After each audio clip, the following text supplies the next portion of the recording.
We're going to get some more reaction to this breaking news now from Saskatchewan's Premier Scott Moe, who is with us live. Hi, Premier Moe. Good to see you.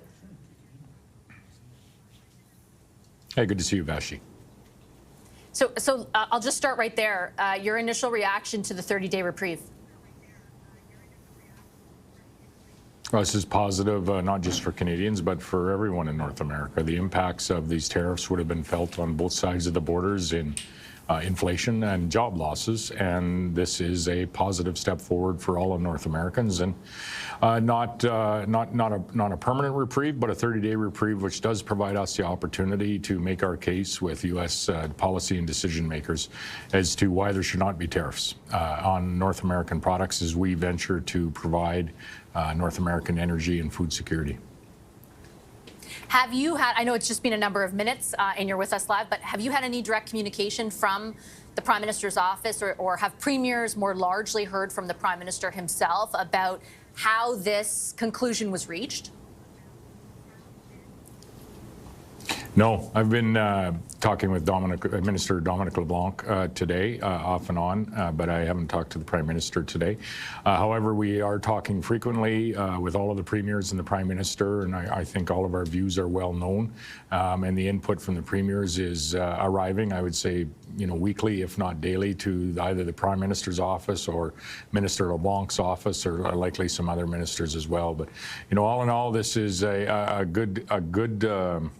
good result for today. It's a reprieve of 30 days. When I woke up and was reading of the reprieve that Mexico had received, I'd done some media this morning where I had, called for essentially more individuals on the border. If it's a priority for President Trump and his administration, he's our largest trading partner. So it needs to be a priority for us. And with respect to the border or fentanyl czar, Premier Smith had first called for that. We had supported that.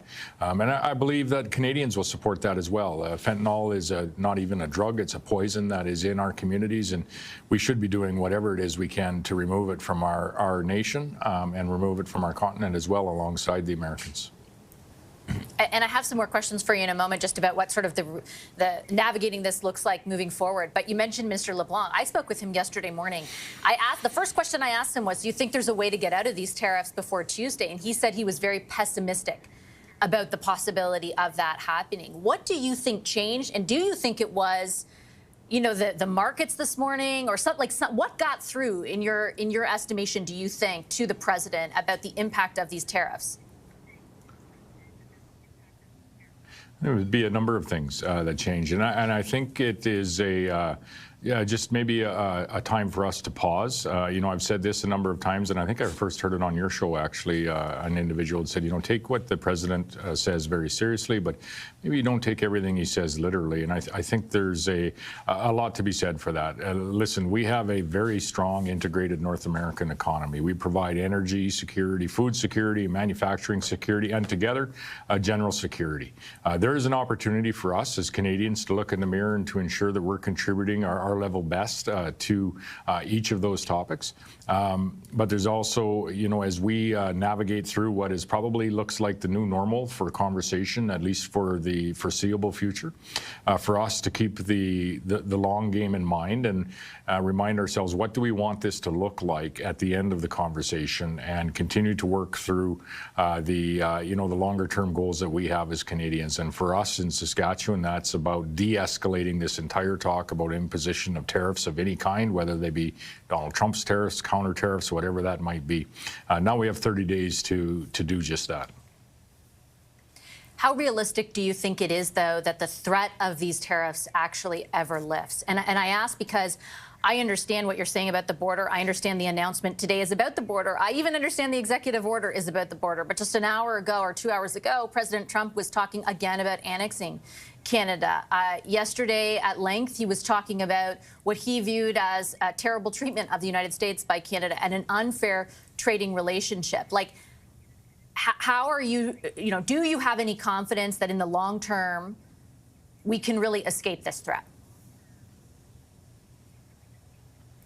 We had very similar discussions just over 4 years ago when it came to steel and aluminum tariffs. There was a Section 232 that was potentially going to be used for a uranium tariff at that point in time, which really doesn't add to how we heat our homes in North America, let alone in this case how Americans heat their homes. So we need to keep the long view in mind.